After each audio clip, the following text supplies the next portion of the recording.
Բարև ձեզ սիրելի հայրենակիցներ, ողջունում եմ ձեզ համայնայության մայրաքաղաք Երևանից։ Այսօր մարտի 8-ն է 2025 թվական։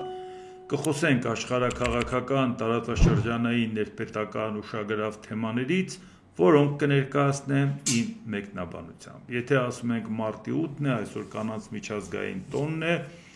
օգտվելով առիթից շնորհավորում եմ բոլոր կանանց, մայրերին, քույրերին, դուստրերին, իսկ ավելին թողնենք պետական տարբեր տրամաչափի չինովնիկների բոլոր կարգի ուղերձներին, անցնենք գործի և կարողանանք կանանց կյանքը բարելավել էականորեն մեր գործունեությամբ։ Սկսեմ տեղերը խառնեմ մի քիչ մեր տարածաշրջանային խնդիրներից խոսենք, որովհետև լրջորեն լարվում է իրավիճակը, դա նաև մեզ համար սպառնալիքներն ու մարտահրավերներ է ստեղծում, որովհետև խիստ անկայուն է դառնում և դա մենակ չի վերաբերում Հարավային Կովկասին, խոսքը Հարավային Կովկասի մասին չի, թեպետ մեր շուրջը բաներ կատարվում, նաև Մերձավոր Արևելք Իրան, որը ուղղակիորեն մենք պետք է ասենք սրա հետ կապված շատ ուշադիր և հետևել և նաև կոնկրետ գործողություններ անել։ Հիմա հերթով նայենք։ Իսրայելի վարչապետի գրասենյակի հաղորդագրության մեջ ասվում է. Իսրայելը ներգրավված է ԱՄՆ-ի հետ շարունակական քննարկումների մեջ Իսրայելի, Ադրբեջանի և ԱՄՆ-ի միջև եռակողմ համագործակցության ամուր հիմքեր ստեղծելու համար։ Իսրայելի և Ադրբեջանի միջև ռազմավարական դաշինքի արդիականացում թեմայով քննարկման ժամանակ Իսրայելի վարչապետի գրասենյակն ընդգծել է, որ Ադրբեջանը Իսրայելի կարևոր ռազմավարական դաշնակիցն է Կովկասյան տարածաշրջանում, հարաբերություններով, որոնք ներառում են համագործակցություն անվտանգության, առևտրի, տեխնոլոգիաների և էներգետիկայի ոլորտներում։ Կառավարության անունից ելույթ ունենալով ազգային առաքելությունների նախարարը պարզաբանել է, որ Իսրայելի և Ադրբեջանի հարաբերությունները կառուցված են յուրահատուկ գործընկերության վրա, հիմնված փոխադարձ շահերի և երկարամյա բարեկամության վրա։ Եվ ըստ Շտրոքի բանախոսի Իսրայելը կշարունակի ամրապնդել համագործակցությունը Ադրբեջանի և ԱՄՆ-ի հետ և վճռականորեն կդիմագրավի այն խաթարելու ցանկացած փորձի, Ադրբեջանը, որը երկար ժամանակ եղել է Իսրայելի տարածաշրջանային անվտանգության ճարտարապետության կարևոր բաղկացուցիչ, տուժում է ամերիկյան պատժամիջոցներից և դա համարել է անհեթեթ, որ Ամերիկայից օգնություն են ստանում նրանք, որ Իսրայելին դեմ են եղել, իսկ Ամերիկայի պատժամիջոցների տակ են ընկնում ռազմավարական դաշնակից Ադրբեջանը։ Իհարկե սա մեզ համար մտահոգիչ չէ, այնպես չէ, որ սրա մասին մենք առաջի անգամ ենք լսում, բայց հիմա այս սրված իրադարձություններում, երբ որ Ադրբեջանը ցանկանում է Իսրայելի միջոցով Ամերիկայի հետ հարաբերություններ հաստատել, այս գծի վրա մենք արդեն ուշացել ենք։ Ինչ էլ որ արված լինի հրապարակային, ինչ էլ որ արված լինի ոչ հրապարակային, Ամերիկայի հետ կապված այո պետք է աշխատանք տանել, բայց այդ գիծը արդեն բաց ենք թողել, գոնե դա նշանակում է, որ մենք շատ ավելի ակտիվ կերպով պետք է մտածենք արևմտյան գիծը, ինչի եմ արևմուտքը առանձնացնում Ամերիկայից, որովհետև հիմա մենակ եվրոպական երկրները չեն, մասնակցում է նաև Կանադա, արևմտյան այդ գիծը պայմանականորեն ասենք եվրոպական գիծը պետք է ավելի ակտիվ աշխատել, որովհետև տեսնում ենք, որ մեր շուրջ այդ հարցի հետ կապված ինչ է առաջանում։ Առաջին Միացյալ Նահանգները առանձնապես շահագրգռված չի ներխուժել այս կարգի խնդիրների մեջ և երկրորդ, եթե շահագրգռված է միայն Իսրայելին աջակցելու, իսկ Իսրայելը համարում է Ադրբեջանը իր ռազմավարական դաշնակիցը։ Սա նշանակում է, որ մենք գոնե դրա այլընտրանքային տարբերակի ուղղությամբ լրջորեն պետք է աշխատենք, սա ոչ թե որովհետև ես որ ասեմ հիմա մենք փորձենք Իսրայելի հետ հարաբերությունը լավացնել, միամտություն է, կամ որոշենք Ամերիկայի հետ ավելի լավ հարաբերություն ստեղծենք, քան Իսրայելը, դա էլ է միամտություն։ Մարդիկ պարզ հայտարարում են, հիմա մենք դա լսում ենք, հիմա հասկանում ենք մեր դեմ ինչ կարող է տեղի ունենա, ինչ շղթա։ Դա չի բացառում իհարկե Ամերիկայի հետ աշխատելը, բայց մեծ հույսեր չպետք է կատարել, զուգահեռ պետք է աշխատել Եվրոպայի անվտանգության հետ կապված այն լիդերների հետ, որոնք իրենց վրա այդ ամեն ինչը ստանձնել են։ Իսկ հիմա դրան անմիջապես նայում ենք, որ Fars News-ը հայտնել է Իրանից։ Իրանի հեռուստատեսությունում հայտնվել է, որ Իսրայելը բազմաթիվ գործողություններ է կատարել Իրանի դեմ Ադրբեջանի տարածքից։ Հաղորդման հյուրն ավելացրել է, որ Իսրայելը գործողություններ է կատարում Իրանի դեմ Ադրբեջանի տարածքից, փորձագետը կրկնել է, որ Իսրայելն ունի կայան Ադրբեջանում եւ այնտեղ շատ ներդրումներ է կատարվել։ Նրա խոսքով իսրայելցի փորձագետները խորհրդատվություն են իրականացնում ադրբեջանական նախարարություններում, նա վստահություն է հայտնել, որ Իսրայելը ձեռնարկել է բազմաթիվ գործողություններ Իրանի դեմ Ադրբեջանի տարածքից։ Սա ինչով է կարևոր, փաստի հավաստիությունը հիմա մենք չենք կարող պարզել, այն որ դրա մասին մշտապես խոսել ենք, որ Իսրայելը Ադրբեջանի տարածքից կարող է, ասենք, Ադրբեջանն է փորձում ցույց տա, որ ինքը կարող է դառնա պլացդարմ, համ Իրանի հետ առանձին աշխատում, համ առանձին աշխատում է Իսրայելի հետ, որպեսզի Ամերիկայի վրա դուրս գա, տեսնի ով է Իրան ավելի հարմար բան առաջարկում, բայց այս պարագայում, երբ որ արդեն այս ռազմավարական գործընկերության մասին հայտարարությունը տեսնում ենք Միացյալ Նահանգների, դրան զուգահեռ նաև Իրանից է հայտարարություն, որ տեսեք, հա, կոնկրետ Ադրբեջանը տարածք է տրամադրել Իսրայելին Իրանի դեմ գործողությունների համար։ Այսինքն Իրանն արդեն դիրքավորվում է նաև Ադրբեջանի հետ կապված, ավելի պարզել ոնց ասեն։ Ուրիշ ժամանակ սա կարող է տենց ուշադրություն չգրավել։ Ուրիշ ժամանակ մեր ասածն կարող է այդքան ուշադրություն չգրավել։ Եթե խոսքը չվերաբերվի իրանց հեռուստաալիքով այդ մասին ասածը, այսինքն ժողովուրդ ջան, իմացեք ով է մեր հակառակորդը, ով է մեր դեմ աշխատում։ Իսրայել, Ադրբեջան, թիկունքին էլ Ամերիկա, մանավանդ Ամերիկայի հետ էլ սրվել է Իրանի հարաբերությունները։ Հիմա պատկերացեք մեզ համար այդ չափով ինչքան դժվարություն, բայց որ դրանով լներ փառք էր։ Հիմա շարունակությունը նայենք։ Իսրայելի պաշտպանության նախարար Իսրայել Կացը Սիրիայի նոր ղեկավարին անվանել է ահաբեկիչ եւ հասկացրել, որ Իսրայելի ղեկավարությունը չի հավատում նրա ցուցաբերած չափավորությանը։ Կացն իր հաղորդագրությանն ամրացրել է ալավիների հանդեպ կոշտ հաշվեհարդարի տեսանյութ։ Իսրայելը կպաշտպանի Սիրիայի ցանկացած սպառնալիքից, մենք կմնանք անվտանգության գոտիներում, մենք կապահովենք Սիրիայի հարավի ապառազմականացումը, զենքից եւ սպառնալիքներից եւ կպաշտպանենք այնտեղ ապրող դրուկ բնակչությանը, նա ով վնաս կպատճառի նրանց, կտուժի մեր գործողություններից։ Իհարկե 11 օրվա ընթացքում սկուտերի վրա Սիրիան նվիրեցին Թուրքիային։ Ու այնպես չի, որ դրանից Իսրայելը դժգոհեց։ Իսրայելը հերիք չի Սիրիայի Գոլանի բարձունքները իր վերահսկողության տակ պահեց, բացի այդ մի քիչ էլ առաջ եկավ, հաշվեառնելով, որ սիրիական զորքերը հետ են քաշվել։ Լավ էլ ինքը տեղավորվեց։ Ու այս պարագայում, ինչպես տեսանք, Եվրոպան էլ ողջունեց, ասեց մենակ Ռուսաստանից փոկվեն, Իրանից փոկվեն, լավ է, մեր համար ինչ խնդիր կա։ Ամերիկան էլ ողջունեց, նորմալ հետ քաշվեցին։ Բայց այդ մտավախությունը մենք ունեինք, չէ՞ որ բավական է դիրքավորվել Թուրքիային տալով Սիրիան, Թուրքիայի ախորժակը դրանով բացվելու է։ Թուրքիային տվեցին Սիրիան, մեր համայնքը այնտեղ այդքան լավ չի զգալու։ Եթե սկզբից ժեստեր արեցին եւ այլ, միևնույն է մենք դրա վրա չխաբվեցինք։ Մենք հասկացանք, որ վաղը հենց դիրքերը ամրապնդեցին, նրանց այլևս ահաբեկի ճանաչեցին, նրանք արդեն գործողություն են անում։ Հիմա երբ որ Իսրայելը դժգոհությունները հայտնում, թե ինչ է կատարվում, չվրանանք, որ Ամերիկայի թեթև ձեռքով այս թողտվությամբ նաեւ եղավ, որ Թուրքիան ուղակի վերցրեց Սիրիան։ Հիմա երբ որ Ռուսաստանին ուղարկեցին, չնայած գիտենք թե ինչ վիճակի էր Սիրիան, Ռուսաստանի ժամանակ, Իրանի ժամանակ, բայց հիմա մթան վիճակը բարելավել է։ Այսինքն բայց փոփոխության իմաստը նա էր, որ վիճակը բարելա։ Հիմա խաղաղություն է տիրում, շարունակությունը նայենք։ Այսինքն մենք անհանգիստ ենք, դժգոհում ենք, հասկացանք, Իսրայելն ումից է դժգոհում։ Եթե սա եղավ Ամերիկայի թողտվությամբ, իրանք էլ մի քիչ էլ առաջ եկան։ Մեծ Բրիտանիայում տեղակայված մարդու իրավունքների սիրիական դիտորդական կենտրոնը հայտնել է, առնվազն 333 խաղաղ բնակիչ է սպանվել Սիրիայի Լաթաքիա նահանգում, որտեղ մարտի 6-ից սկսվել է սիրիական նոր կառավարության դեմ ապստամբությունը։ Դիտորդների տվյալներով միայն Բանիաս քաղաքում պաշտպանության նախարարության եւ ներքին անվտանգության ուժերի զինված անձիկ գնդակահարել են 60 մարդու, այդ թվում 10 կին եւ 5 երեխա։ Մարտերը Լաթաքիայում Ծովափնյա նահանգում, որը բնակեցված է ալավիական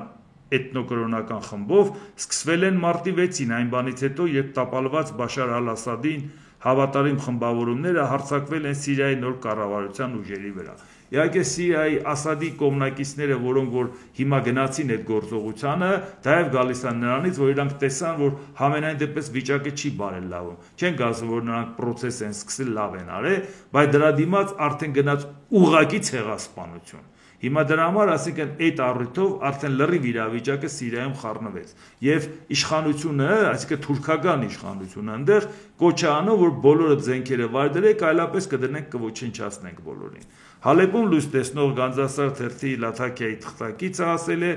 որ տեղեկացրել է, որ Սիրիայում 2 հայ է զոհվել, նրանք Լաթակիա քաղաքի մատուցներում են հայտնվել կրակոցների տակ։ Կարապետյանը հայտնել է, որ երեկվանից Լաթակիայում դադարեցվել է էլեկտրական հոսանքի մատակարարումը։ Այսինքն էդ էլ են խնդիրն է, որ մենք հիմա շատ անհանգիստ ենք նաև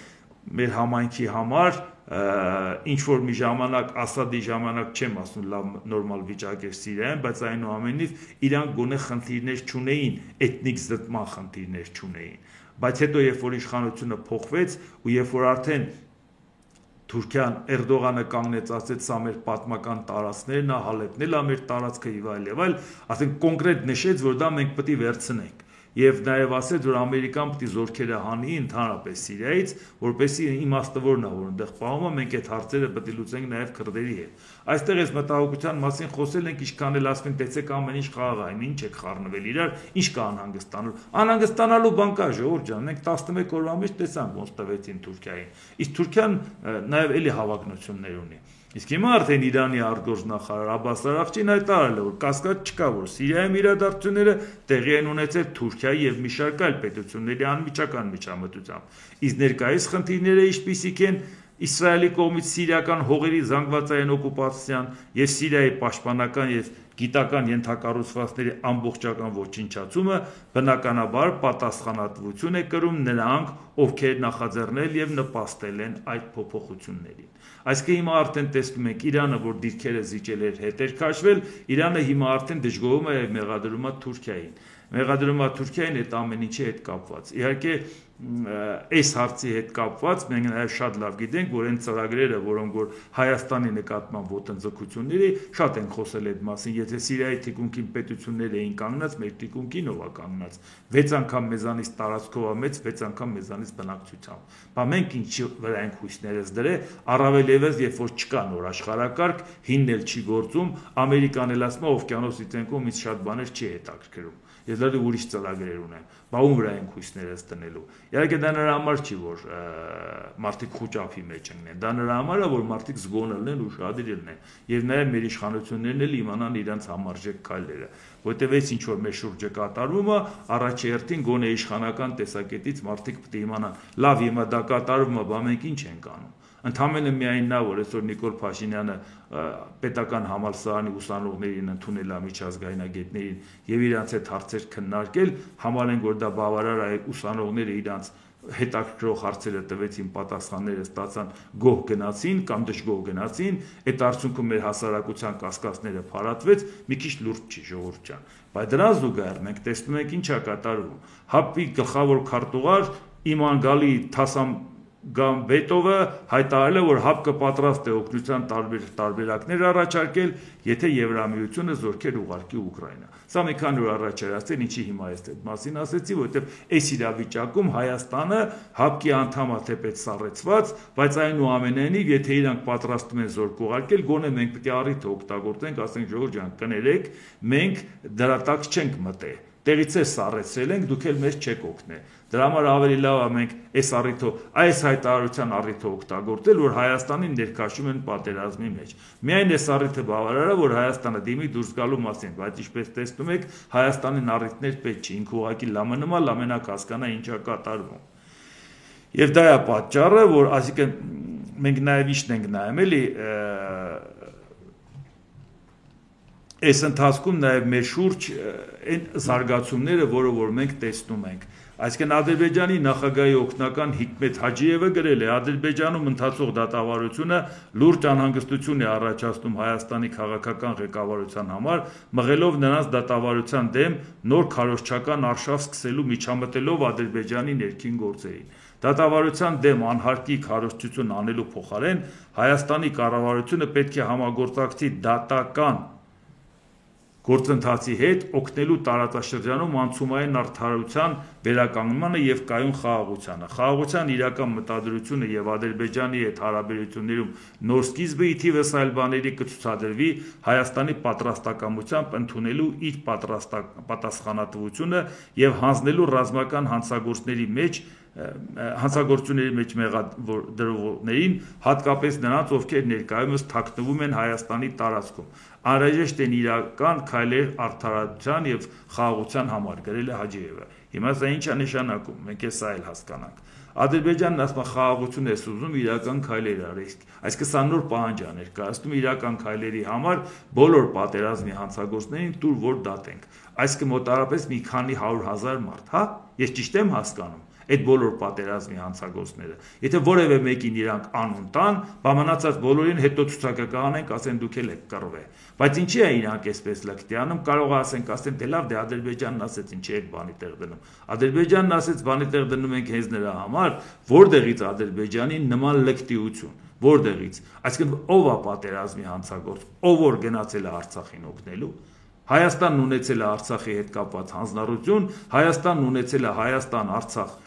89 թվականի դեկտեմբերի 1-ին միավորման փաստաթուղթ, Հայաստանը 90 թվականի օգոստոսի 23-ին ունեցել է անկախության հռչակագիր, որով իր հանձնառությունը ստանձնել է Արցախի անվտանգության երաշխավոր որպես, դրանից հետո նույնիսկ եթե Արցախը իր անկախությունը ճանաչել է, եթե Ադրբեջանը անկախությունը չի ճանաչել, ապա նշանակում է դրանից առաջ գործում է այն փաստաթուղթը, որ Հայաստանը հանձնառու է Արցախի անկախության համար։ Ադրբեջանը հարձակվել է Արցախի վրա, Հայաստանից գնացել են օգնության, համաձայն այն փաստաթղթերի, որ ունենք, բացի էմոցիոնալ մասը, որ մեր հայրենակիցներն են,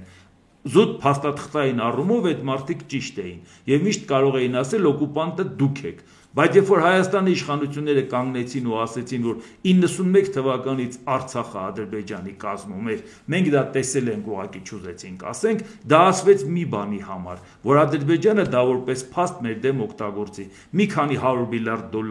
հայց ներկայացնի, հետո խնդրենք մենք, որ դրանից ինքը հրաժարվի կամ չհրաժարվի, կամ այսօր հրաժարվի, վաղը չհրաժարվի, ասում է դե այդ տարածքները, որ գիտեիք մերնա շահագործել եք, եկեք վճարեք։ Եվ բացի դրանից, եւ նրա մեղադրի Հայաստանը, որ զորք է մտցրել Ադրբեջան, կարող է ասենք, բալավ, հետո ոնց պետք է ապացուցեն, որ Հայաստանը զորք է մտցրել,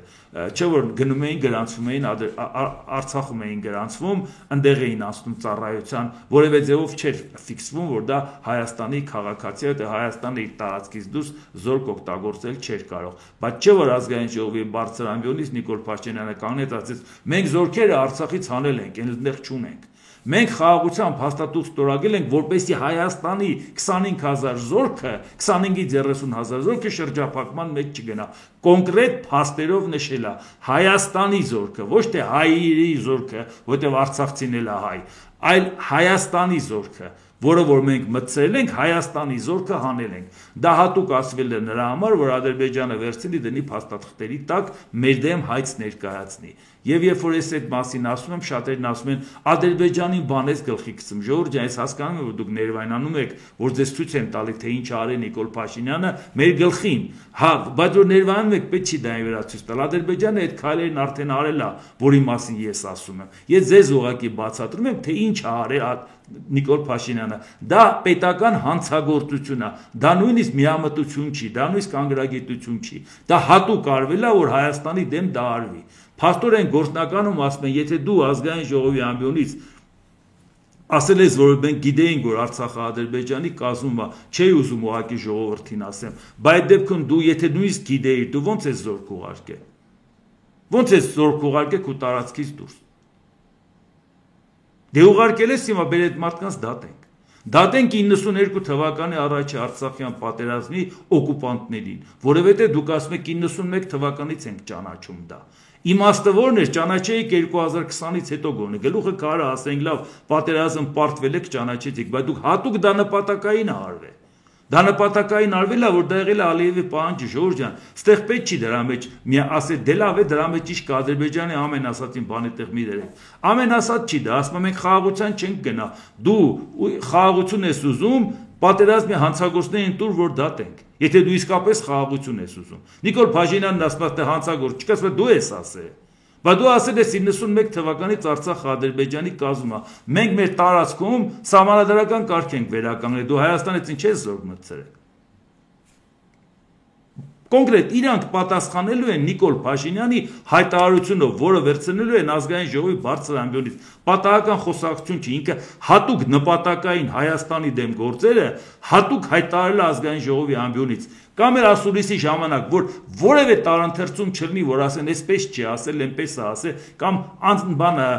ներքին շրջանառության համար խոսակցություն էր։ Չէ, դա հատուկ նպատակային խոսակցություն էր, ժողովուրդ ջան։ Այնպես որ սա հետևանք է ունենալու այս բարդ իրավիճակում, որովհետև Հայաստանի իշխանությունը ցանկանում է, որ Ադրբեջանը մեր դեմ պահանջ ներկայացնի, ասի հանցագործներին տվեք։ Միևնույնն է, մենք վստահաբար կարող ենք ցանկացած, ես իրավաբան չեմ, բայց ցանկացած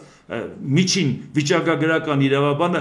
ուղղակի ոչնչացնի այդ թեզը, որը Նիկոլ Փաշինյանն առաջ է բերել, որտեղ որևէ տրամաբանություն չկա, որ մարդուն 2025 թվականին մեղադրես 92 թվականի կռվի համար, երբ որ 92 թվականին ինքը կռվել է այն ժամանակվա օրենքների հիման վրա, որ Հայաստանը հանձնառու էր։ Չի կարա որևէ մեկը 30 տարի հետո կանգնի, ասի գիտես ինչ, այն ժամանակ որ դու կռվել էիր, բայց չգիտեիր, որ 2018 թվականին Փաշինյանը գալու է դառնա Հայաստանի ղեկավար եւ ինքը ձեզ հանցագործ է համարելու։ Չէ, չգիտեր։ Այն ժամանակ ինքը դա արել է, այն ժամանակվա գործող օրենքով։ Ասում ցանկացած իրավաբան ուղղակի կսպանի իրանց, ցանկացած, բայց ինչպես տեսնում ենք, այդ ուղղությամբ կոնկրետ քայլեր չի արվում, Հայաստանում process չի սկսվում Նիկոլ Փաշինյանի դեմ, որ գոնե դա որպես փաստաթուղթ ունենանք, հասկանում ենք մեր դատական համակարգը Նիկոլ Փաշինյանին չի դատելու, բայց գոնե մենք որպես հիմք ունենանք, որ Հայաստանը դա չի ընդունում։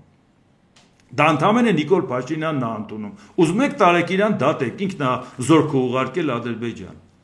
Եթե ինքը գտնում է, որ դա հանցագործություն է, ուրեմն ինքն է այդ հանցագործը։ Իրար մեջ որոշեք, որտեղ եք դատում։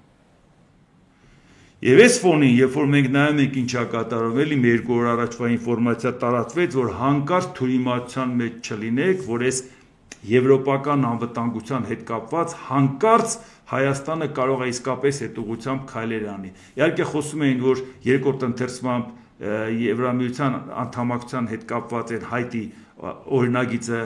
ձգձգվեց զուտ տեխնիկական պատճառով դա անպայման կընդունեն, հարցը դա չի, դա կընդունեն թե չէ, բայց հարցը դա է, որ շտապում են բացատրեն, որ այդ ընդունելը ոչինչ չի նշանակում, դրա ընդհանրապես ոչ մի բան չի։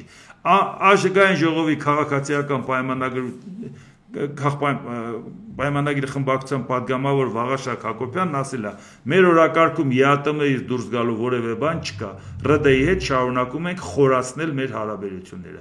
Սա այն է, ինչի մասին մենք գիտենք, սա այն է, ինչի մասին վստահ ենք, որ այդպես է, բայց նաև մարդիկ իմանան, որ հետո ցույց չտան, ասեն մենք բալանսավորված քաղաքականություն ենք վարում։ Բալանսավորված խոսում եք, մի հատ էս կողմի վրա, մի հատ այն կողմի, մի հատ այն կողմի։ Դա քաղաքականություն վարել չի։ Բալանսավորված զրույց է։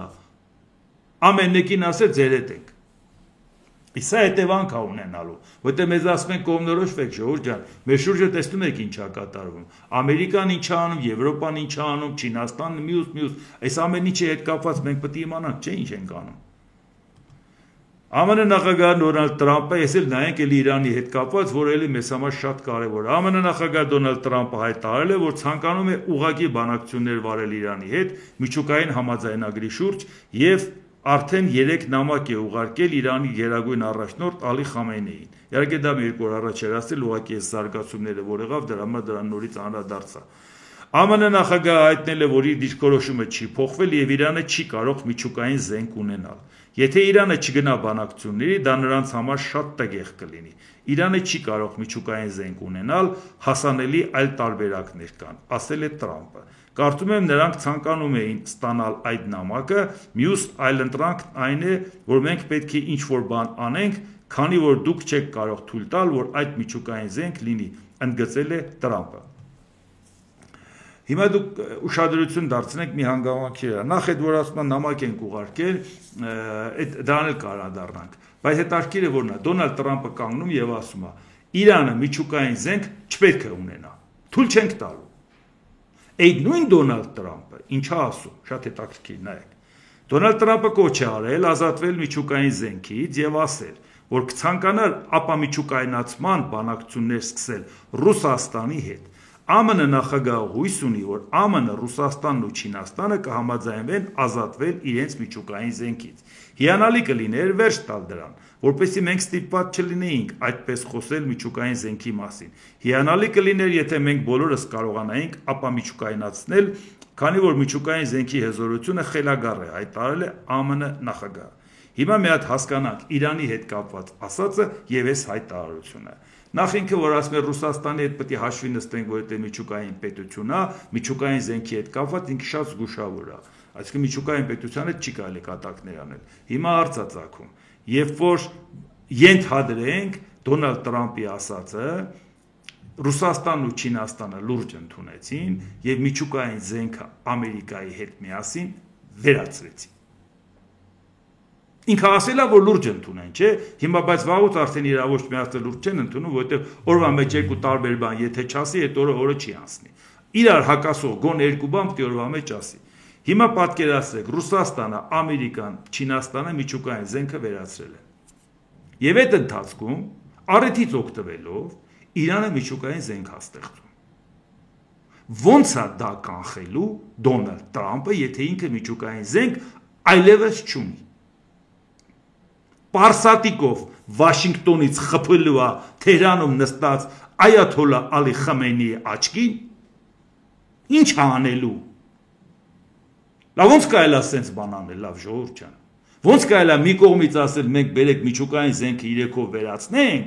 բայց Իրանին թույլ չենք տա, որ ինքը ստեղծի։ Եթե ինքը փորձի ստեղծել, գիտեք Իրան ինչ կանենք, ինչով ինչ կանես, եթե ինքը միջուկային զենք ունի, իսկ դու այլևս չունես։ Այսինքն գիտես, որ դա չի լինելու։ Բա որ չի լինելու, ինչ ես ասում։ Ոչ են ալնելու, ոչ էլ են ալնելու, ախր։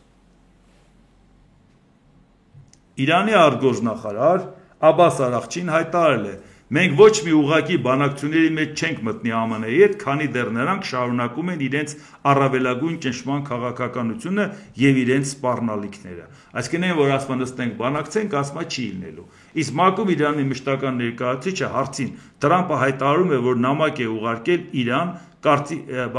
կարծիքն են հարցերը պատասխանել է, մենք նման նամակ չենք ստացել։ Ես չգիտեմ պատճառը որն է, եթե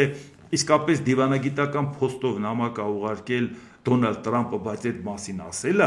վատ չէ լինի դա մի հատ էլեկտրոնային տարբերակով ուղարկել մարդիկ դրա այդ ծանոթանային աշխատեին, քանի որ ինքը արդեն հայտարարել է։ Հետո դիվանագիտական փոստով ուղարկել, մի քանի օր հետո կհասներ կամ չէր հասնի։ Բայց եթե ասում ես նամակ եմ ուղարկել եւ այդ նամակը մարդիկ ասում են տեղ չի հասել։ Այս որ թիվն է, էշով եք ուղարկել այդ նամակը։ Այսինքն սա այն էր Զելենսկուն ասում է ինձ նամակ է ուղարկել, հետո պարզվում է Զելենսկին նամակ չի ուղարկել, ուղղակի համացանցում բան է գրել։ Կարող է մի բան, որ քարտուղարուին տպում բերում է դնում սեղանին, ինքը դա նամակ է համարում։ Չէ՞ որ սա լուրջ հարց է, որի հետ կապված պետք է վերաբերմունք լինի, չէ՞։ Հիմա նույնիսկ շարունակել է Դոնալդ Տրամպը հայտնել է, որ Իրանի հարցը կարելի է լուծել երկու եղանակով՝ ռազմական ճանապարհով կամ գործարքի կնքմամբ։ Ես կնախընտրեի գործարքի կնքումը, որովհետև չեմ ցանկանում վնասել Իրանին։ Նրանք հիանալի մարդիկ են եւ ես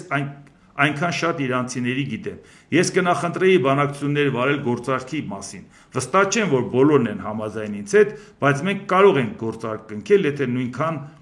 լավը կլինի, ասես հաղթել ենք ռազմական մեթոդներով, շարունակել է ԱՄՆ նախագահը։ Այսինքն խոսքը վերաբերում է, եթե չէ ռազմական ճանապարհով, բայց ռազմական ճանապարհով մենք գնում ենք մեր սպառազինության կրճատման, ոնց որ ասում եմ, մի 50%-ով, հիմա էլ գնում ենք միջուկային զենքի վերացման, բայց այս տարի էլ առանց համաձայնացնելու Ռուսաստանի եւ Չինաստանի հետ արդեն ռազմական ծախսերը 8% կրճատում ենք։ Ժորժ ջան, դուք իրոք պատկերացնում եք, որ այսքան նանողը կարողանալու է Իրանին հարված հասցնի։ Իսկ հիմա Իրանից արդեն արձագանքը։ Իրանի արտգործնախարար Աբբաս Արաղչին հայտարարել է, որ Իրանի միջուկային ծրագիրը չի կարող ոչնչացվել ռազմական գործողությամբ, քանի որ նախ տեխնոլոգիան առկա է մասնագետների գիտակցության մեջ եւ այն չի կարող ռմբակոծվել։ Երկրորդը Իրանի միջուկային օբյեկտները ցրված են երկրի տարբեր մասերում եւ լավ պաշտպանված են, ասել է Իրանի նախարարը։ Արաղչին ընդգծել է, որ Իսրայելը ձգտում է պատերազմի մեջ ներքաշել տարածաշրջանի մյուս երկրներին եւ ԱՄՆ-ին, ստիպել զինված բախումների։ Այնուամենայնիվ, եթե Ամերիկան որոշի պատերազմի մեջ մտնել Մերձավոր Արևելքում, նա չափազանց խոցելի կլինի, եթե դա քաջ գիտակցում է, եւ դա քաջ գիտակցում են իրենք ամերիկացիները։ Այստեղ նա մեզ համար ցավալի, որտեղ Իրանը ինչքան էլ մեզ անվտանգության երաշխիքներ տա, առանձնապես դրանից ողջավորված չենք, որտեղ տեսել ենք Իրանում, որ երաշխիք է տալի, վերջում գլուխներն ինչա գալի։ Ոչ էլ Իրանի ներկայությունը, զինված ներկայությունը Հայաստանի տարածքում մեզ ձեռնտու է։ Այդ ոնց ենք հետո իրան հանելու։ Բայց եւ միևնույն ժամանակ մենք տեսնում ենք, որ ուրիշներից էլ այդ երաշխիքը չունենք։ Անկամ այդ մրցակցային հակակշիռների երաշխիքը չունենք, եթե Եվրամիության կամ եվրոպական անվտանգության ուղղությամբ գոնե մեր քայլերը բավարար չի, որպեսզի մենք գոնե իմանանք, ասենք գոնե միտեղից հույս ունենք, դա Ֆրանսիան է, դա ինչ-որ մեկն է, որ ինչ-որ մարդիկ իմանան, որ Հայաստանը կոնկրետ բանակցում է, որ այդ պարագայում ասեն, ժողովուրդ ջան, ձեզ սխալ չպահեք, չօգտվեք այս խառը վիճակից, մենք տեր ենք Հայաստանի, ինչ-որ միտեղից մենք դա լսենք, ժողովուրդ ջան, ոչ թե մի օր քնից արտանանք, տեսնենք Սիրիայի օրն ենք ընկել։ Սրա մասին է խոսքը։ Իսկ հիմա դուք տեսեք, նաև այս ամեն ինչը շարունակություն է, որ Թուրքիայի հետ կապված իր դերակատարությունը, մանավանդ որ Թուրքիան կանգնեց, ասեց, ես պետք է Եվրամիության անդամ դառնամ, եւ քանի որ ՆԱՏՕ-ն այլևս չկա, որովհետեւ հստակ ասեց, որ ՆԱՏՕ-ն նաև ինչ խնդիր կա, համարենք, որ ենթադրենք, այսօր Տրամպը չի, մեկ ուրիշն է գալի, միևնույն է, այլևս Ամերիկային չեն վստահելու, կարող է ասել մի ուրիշը գա, էլի եվրոպական անվտանգությամբ չի զբաղվելու։ Ավելի լավ է մենք մոռանանք ՆԱՏՕ-ին, եվրոպական անվտանգությունը ես ապահովեմ։ Եվրոպան էլ մտածի ավելի լավ է վերահսկողությունից դուրս Թուրքիան իր հետ լինի, քան թե վերահսկողությունից դուրս ես իմ ինչ քաղաքականություն վարի։ Բայց հենց Թուրքիան այդպիսի հայտարարություններ է անում, Ամերիկան հիմա փորձում է դա կանխի։ ԱՄՆ կոնգրեսում օրինագիծ է ներկայացվել, որով առաջարկում է վերանայել Թուրքիայի եվրոպական երկրների դասակարգումը։ Ներկայացուցիչների պալատի անդամներից կազմված երկուսակցական խումբն առաջարկել է ճանաչել Թուրքիան որպես Մերձավոր Արևելքի երկիր, ԱՄՆ պետդեպարտամենտի քաղաքականության համաձայն, այսինքն ոչ թե եվրոպական երկիր։ Հիմա ինչ են իրանք դրանով հասկանում։ Այս քայլը պետք է ազդանշան լինի Անկարային, որ ԱՄՆ նկատում է նրա մերձեցումը Մերձավոր Արևելքի հետ եւ շեղում եվրոպական առաջնահերթություններից։ Կարելի է կարծել հիմա ամերիկանները իրան կոտորում է եվրոպական առաջնահերթություններով, նաեւ շեղվել է։ Փաստաթղթի տեքստում ընդգծվում է, որ Թուրքիայի քաղաքականությունը ներառյալ Ռուսաստան, Չինաստան, Իրանի հետ կապված ամրապնդումը համաշարժման աջակցել է, ինչպես նաև Հունաստանի եւ Կիպրոսի նկատմամբ գործողությունները հակասում են Արևմուտքի շահերին, բայց Արևմուտքի ընդհանուր արևմտյան քաղաքականություն չի վարում հիմա Ամերիկան, այդում շահերին է հակասում։ Իդեպ ուշադրություն դարձնենք, նաև Թուրքիան կոշտ ձևով ասեց, երբ որ դուք Գազան ուզենակ դատարկեք, թույլ չենք տալու։ Այսինքն սա էլ հենց Ամերիկային ասեց։ Մեկը եվրոպական գիծ է տանում, հիմա Ամերիկան ասում է դու եվրոպական պետություն չես, դու ինչ գործ ունես այնտեղ։ Մեկ էլ որ այսինքն Ամերիկային դուրս չի գալիս, որ ինքը ասում է մենք պաղեստինցիներին տեր ենք կանգնելու։ Թուրքիան հետևողականորեն անտեսում է միջազգային իրավունքը եւ նրա ղեկավարությունը գործել է հակասելով ԱՄՆ շահերին, ստեղծելով անկայունության օջախներ տարածաշրջանում։ Բան նվեր էիք տալիս Սիրիան, նոր հասկացակ անկայունության օջախներ է ստեղծում Թուրքիան, բայց այդ անկայունության հետ կապված էինք մտածում, բա մեր շահերն ով է սպասարկելու, մենք ենք ստեղ Թուրքիա, Ադրբեջան, հիմա էլ Ադրբեջանն է Իսրայել։ Անկարան ապաստան է տալիս համազդեցինլաներին, աջակցում ռուսական ռազմական մեքենային եւ խարխլում ՆԱՏՕ-ի միասնությունը միաժամանակ պահանջելով արևմտյան դաշնակցի արտոնությունները։ Այդ ՆԱՏՕ-ի միասնականությունը Ադրբեջանը նոր չի ներողություն, Թուրքիան նոր չի խաղեր տալի, նա միշտ էլ ՆԱՏՕ-ի մեջ եղել է, իրան ինքնուրույն ապայել խաղեր տվել Ռուսաստանի հետ։ Այդ լավ գիտեք, անգամ S-400-ները, որ բերես դրես, դուք է զարմացել եք, թե ոնց կարող է պատահի տենց բան լինի, այդպիսի համակարգ է վերում դնում ՆԱՏՕ-ի անդամ պետությունը, բայց եթե ՆԱՏՕ-ի միասնականությունից խոսում է Ամերիկայի պետդեպարտամենտը, ՆԱՏՕ-ն հիմա միասնական է, Ամերիկան ՆԱՏՕ-ի միասնականության քայլ անում, երբ որ ասում է ՆԱՏՕ-ով չեմ ուզում զբաղվեմ, կարող ընդհանրապես դուրս գամ, կամ էլ ձեր անվտանգությունը չպահեմ։ Փաստաթուղթը պահանջում է պետդեպարտամենտին 90 օրվա ընթացքում վերանայել Թուրքիայի դիվանագիտական կարգավիճակը եւ կոնգրեսին ներկայացնել նրա արտաքին քաղաքականության հնգամյա վերլուծությունը։ Օրինագծում նշվում է նաեւ, որ կարգավիճակի փոփոխությունը Թուրքիային կդնի նաեւ նույն դասակարգում այնպիսի երկրներ, ինչպիսիք են Իրանը, Սիրիան եւ Լիբիան։ Այսինքն սա նրան է վերաբերում, որ ինքը ցանկանում է, որ հանկարծ Թուրքիային Եվրոպան չդասակարգի որպես եվրոպական պետություն, էլի, այլ Ամերիկան ասում է, չէ, ինչ եք խոսում, ժողովուրդ ջան, դա բան չի։ Այսինքն ինչքան պետք էր Թուրքիայի հետ խաղեր տալ, այդ արեցին, բայց հիմա տեսան, որ Թուրքիան ցանկանում է այս տարածաշրջանում, չնայած մենք միշտ մտավախություն ունենք Թուրքիայի հետ կապված, խոսել ենք, որ Եվրամիության անդամ դառնալը այդքան էլ մեզ համար բարենպաստ չի, եթե Եվրոպան ստիպված է դա անել։ Օրինագիծը ներկայումս քննարկում է ներկայացուցիչների պալատի կողմից, որպեսզի այն ուժի մեջ մտնի, այն պետք է հաստատվի կոնգրեսի երկու պալատների կողմից եւ ստորագրվի ԱՄՆ նախագահի կողմից։ Այսինքն հիմա տեսակ դուք հարցը մենակ նա չի, թե դա կհաստատվի եւ կհաստատվի ինչքան կտևի, հարցը նա է, որ հիմա Ամերիկայի Միացյալ Նահանգները հասկանալով, որ իր քաղաքականությունը փոխելու հետ կապված բոլորը շատ արագ դիրքավորվում են, իրանց համար բարենպաստ տարբերակներ են մտածում, ասիկը կյանքը պատկերացնեն առանց Ամերիկայի։ Հիմա Ամերիկան ուզում է ցույց տա, որ տես նեղացել եմ քեզանից։ Այն նրանք էլ ասում են, հեչե չնեղանաս, եթե մեզանով չես զբաղվելու, նեղանաս թե չնեղանաս։ Իսկ մեր անհանգստությունը նա է, անվերահսկելի Թուրքիային ով է զսպելու։ Դա իսկապես մեզ համար խնդիր է։ Գոնե ասենք, եթե ինքը ձգտում է Եվրամիության հետ աշխատելու անվտանգային համակարգի, գոնե մենք էլ այնքան աշխատենք, որ մեր հետ կապված մենք ուղիղ աշխատենք, ոչ թե Թուրքիայի միջոցով աշխատենք։ Թուրքիայի միջոցով աշխատելը մենք տեսել ենք Սիրիայի օրինակը, պետք չի մեզ ցույց տալ կոնկրետ օրինակ։ Իսկ Սաուդյան Արաբիայում իսլամական համագործակցության կազմակերպության անդամ երկրների արտգործնախարարների արտահերթ նիստի շրջանում հանդիպել են Իրանի ու Թուրքիայի արտաքին գործերի նախարարներ Աբբաս Արաղչին եւ Հական Ֆիդանը։ Նշվում է, որ քննարկվել է երկու երկրների միջև առկա խնդիրները։ Այս էլ հիմա իրանք խնդիրներ ունեն իր հետ լուծելու, այս ամեն ինչը մեր շուրջն է կատարում, ժողովուրդ ջան։ Այդ ամեն ինչը տեսնում եք, ինչ բարդ իրավիճակ է առաջացնում, ու այնպես չի, որ որևէ մեկը գլուխ է հանում։ Պարզապես իրանք բոլոր ուղղություններով ակտիվ քայլեր են անում, հավանական իրանց համար բարենպաստ առավելագույնը պոկեն այն վակուումից, որը առաջանում է Ամերիկայի պես մեծ խաղացողի դուրս գալով։ Դե պատկերացնում եք, դա մի ցունամի էֆեկտ է, որի պարագայում ամեն մեկը փորձում է իր հարցերը լուծի։ Եվ ուշադրություն, երբ որ խոսք է գնում նրա մասին, որ Չինաստանին փորձեն մեկուսացնել, Չինաստանն էլ իր խաղերն է տալիս ու լավ էլ տալիս է, ասում է, դե տեսեք ով է ում մեկուսացնում։ Չինաստանի արտգործնախարար Վան Ին հայտարարել է, Գազայի հատվածը պատկանում է պաղեստինցի ժողովրդին եւ հանդիսանում է պաղեստինյան տարածքի անբաժանելի մասը։ Գազայի հատվածի կարգավիճակը բռնի փոխելու ցանկացած փորձ կհանգեցնի ոչ թե խաղաղության, այլ միայն հետագա ցնցումների ու քաոսի։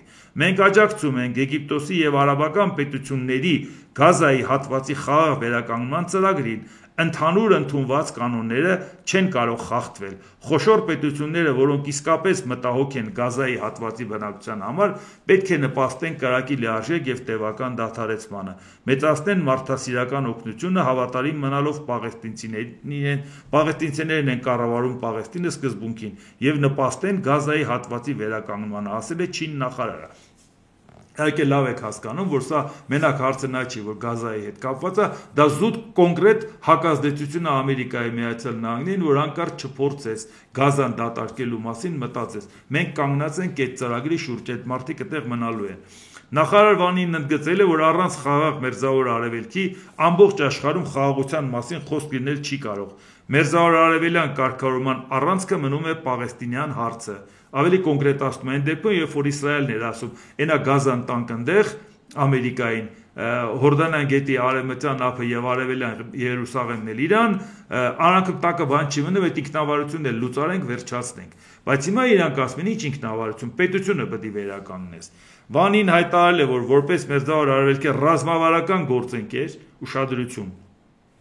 եւ արաբական աշխարհի վստահելի բարեկամ, Չինաստանը կշարունակի վճռականորեն իր ձայնը բարձրացնել հանուն արդարության, խաղաղության եւ զարգացման, աջակցելով Մերձավոր Արևելքի ժողովրդին։ Հիմա դուք էս լսեցիք,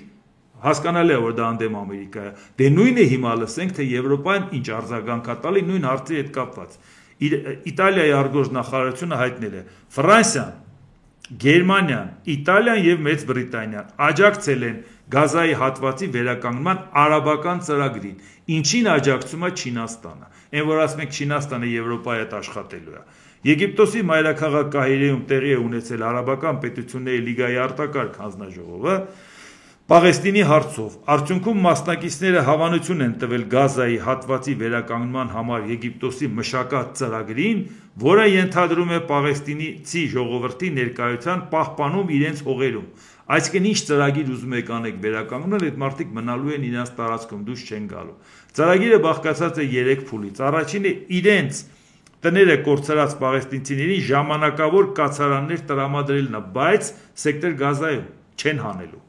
Մենք Ֆրանսիայի, Գերմանիայի, Իտալիայի և Մեծ Բրիտանիայի արտաքին գործերի նախարարներս ողջունում ենք Գազայի վերականգնման ծրագրի արաբական նախաձեռնությունը։ Ծրագիրը նախանշում է Գազայի վերականգնման իրատեսական ուղին և խոստանում է, որ իրագործվի պաղեստինցիների աղետալի կենսապայմանների արագ և կայուն բարելավում, ասված է հայտարարության մեջ։ Նախարարը նշել է, որ վերակառուցման և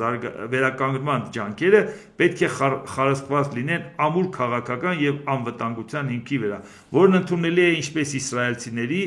այնպես էլ պաղեստինցիների համար, դրանով իսկ երաշխավորելով երկարաժամկետ խաղաղություն և անվտանգություն։ Այսինքն հիմա սա խոսում է այն մասին, որ եվրոպական երկրները և Չինաստանը ընդգծված ձևով Ամերիկային ասում են հանկարծ չփորձես, մտածես այդ ծրագրերը իրականացնելու մասին։ Սա նշանակում է, որ Ամերիկայի Միացյալ Նահանգները, ինչպես տեսնում եք, Իրանի հետ կապված հիմա խնդիր է ունենալու, որովհետև Իսրայելը չի համարձակվելու Իրանի վրա գործողություն անի Ամերիկայի հույսով, դա արդեն միամտություն կլինի։ Ամերիկան ասում է բոլորին շանտաժ չէ անում, միած sense վախացնենք, հետո բանակցենք, գործարքի գնանք, հետո էս անենք, այն անենք։ Ինչպես տեսնում եք, Ամերիկայի Միացյալ Նահանգների գործարքները, որը մի հատ վախացնում է, հետո գործարքի գնում, մերժվում է բոլորի կողմից, անխտիր, բոլորի կողմից։ Եվ դա այն խնդիրն է, որ ժողովուրդ ջան, շատ դեպքերում ասում են, ինչ ենք մենք այսքան էմոցիոնալ տանում Ամերիկայի արածը։ Ամերիկան է ինքը իրան հայտարարել միջազգային ոստիկան։ Ամերիկան ասել, ես պետք է որոշեմ աշխարհում ինչա կատարում։ Եթե Ամերիկան ոչ մի տեղ չխառնվեր, շատ երկրներ կան, որ ասենք դեմ են եղել Ամերիկան խառնվի։ Ուժով մտել ես Իրաք, մտել ես Աղվանստան ես մտել, Վիետնամ ես մտել, Լիբիա մտել,